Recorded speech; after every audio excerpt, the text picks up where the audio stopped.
I was gonna say, I feel like we're tempting fate by all of us picking the Jets to win that game, but okay. Get ready to fly!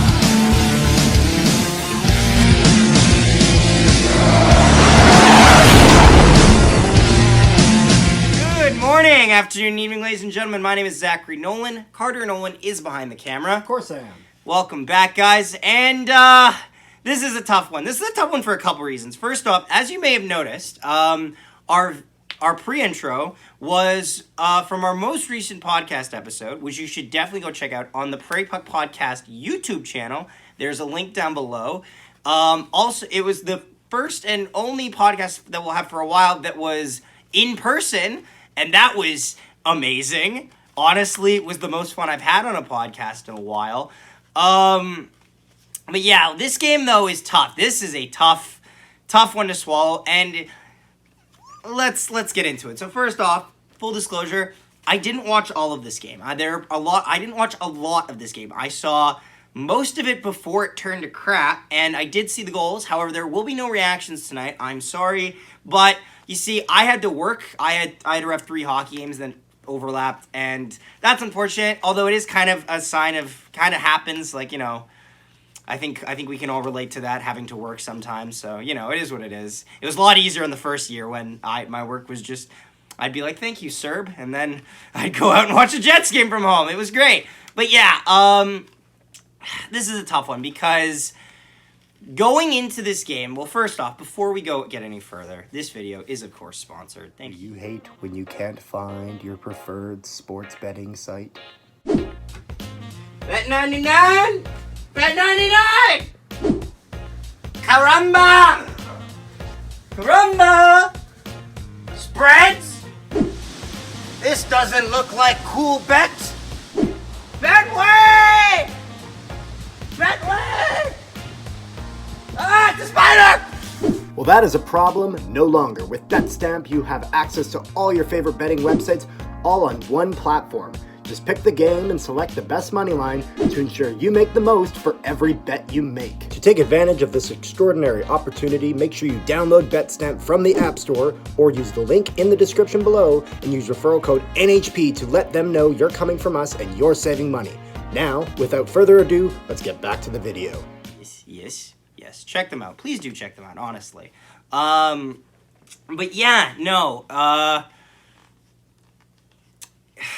don't know what to say. Also, well, the lineup is pretty razor thin right now. We just found out Ehlers is going to be out for a longer period of time. That's tough. Tony Nato is in, so we know what time it is. It's Tony time, bitches! Even though we do know what time it is. It's Tony time, bitches! It also doesn't matter because nothing happened. Nothing happened. That's a joke. That's an absolute joke is what it is. This game is at an interesting point in our schedule because prior to this game, the Jets had not played a lot of games against the Eastern Conference. And the Eastern Conference has kind of been this mythical creature that the Jets have never been able to conquer. And this game does not ease that tension. And it also reinforces a lot of narratives. One, the Jets struggle against teams in the Metropolitan. That is a well-documented fact that the Jets are awful against the Metropolitan. They haven't beat the Rangers in a while. They beat them this year, thankfully. Finally, that trend got kicked. But there's a lot of teams in the Metro that scare me, and a lot of teams that can muck up our schedule. The Jets have to be better than almost everyone in the Central right now because everyone in the Central is improving. Dallas is staying consistent. Colorado is finding their stride despite injuries. And St. Louis has turned things around and is on a 5-game heater, possibly 6, depending on how this game goes tonight. And Nashville has turned things around, and they're, with the help of a lot of younger talent, they're starting to get things moving. The Jets are at a crossroads right now, just like they were last year. And I'm going to bring you guys back to a sad time last year, okay? The Jets had just beat the Ducks, they'd beat Chicago, they'd beat Dallas. And they were on an amazing year. They were first in the Central for one day. And then, just eerily similar to how this game went out, the Prairie Puck Podcast hung out. They went to a hockey game. They won that game. And then the next game, while the Prairie Puck Podcast members were still in town, We didn't go to that game. We weren't able to watch that game. Last year, it was because the Jets played the Alouettes. Are you serious?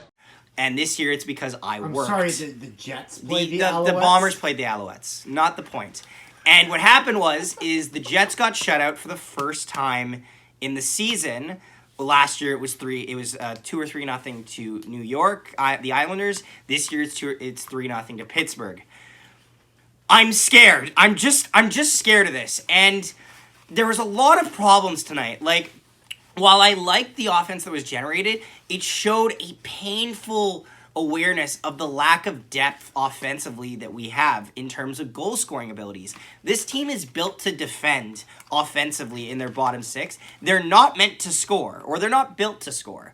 And so despite getting good shot opportunities, the quality there and the consistency to put the puck in the net wasn't there. Jari played great. He really did.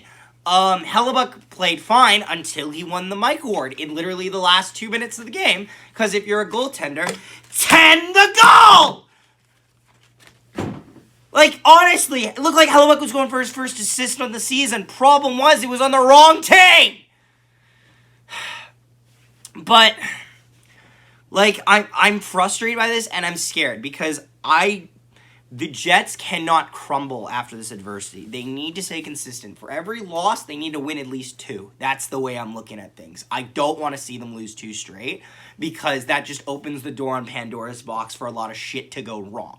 I have not had to pull out the plunger so far. Don't make me do it. I don't want to. I don't want to sit here and tell you the Jets played like shit. Honestly, the Jets didn't even play like shit tonight. It was weird. Both teams got 30 shots, and the game was still boring as hell. I don't know how to explain that. Like, David Riddick fell asleep watching the game. Hey! Is it over? Did we win? That doesn't look like we won.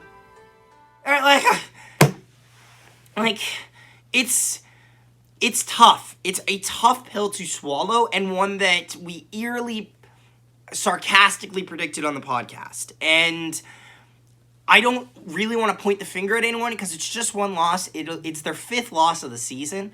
They're 10-5-1. I'm not, and people will be like, oh, well, look at you jumping off the bandwagon right as the first, like, pebble hits it. Like, no, I'm not. I'm not doing that. However, I am being painfully aware of the situation we are in. We are missing 5 players right now, all of which were producing or filling key roles in our lineup at the time of their injury. We are literally missing a full line of players and a full defense pairing. Like, in spite of that, we beat the Ducks yesterday, or the other day, sorry. But still, there are concerns, there are warning signs, and I'm not saying it's going to occur. I'm just saying the Jets and Jets fans need to be aware of that. They need to be aware of the possible drop-off here. I don't want to see it, but there's always that doubt in your mind. But yeah, like, you can't really do 3 stars when nobody scores, can you? You really can't. And yeah, this is a tough one. I don't like how it went. It really hurt, especially against a team that was struggling in the Penguins. I just don't make it a habit. Like, please beat Carolina. Please beat Carolina. I would love to know your guys' thoughts in this game. Like, where do you think, like, who do you think didn't perform? Like, even if it was just a player on the ice, like, not necessarily blaming players, but I want to know what your guys' problems were with this game. What created that? And I would love to have a discussion on it. I really would. But yeah, thank you so much for watching. Don't forget to leave a like, subscribe if you're new to the channel. Appreciate you tuning in, and we'll see you next time. Connor, the old special top for Connor.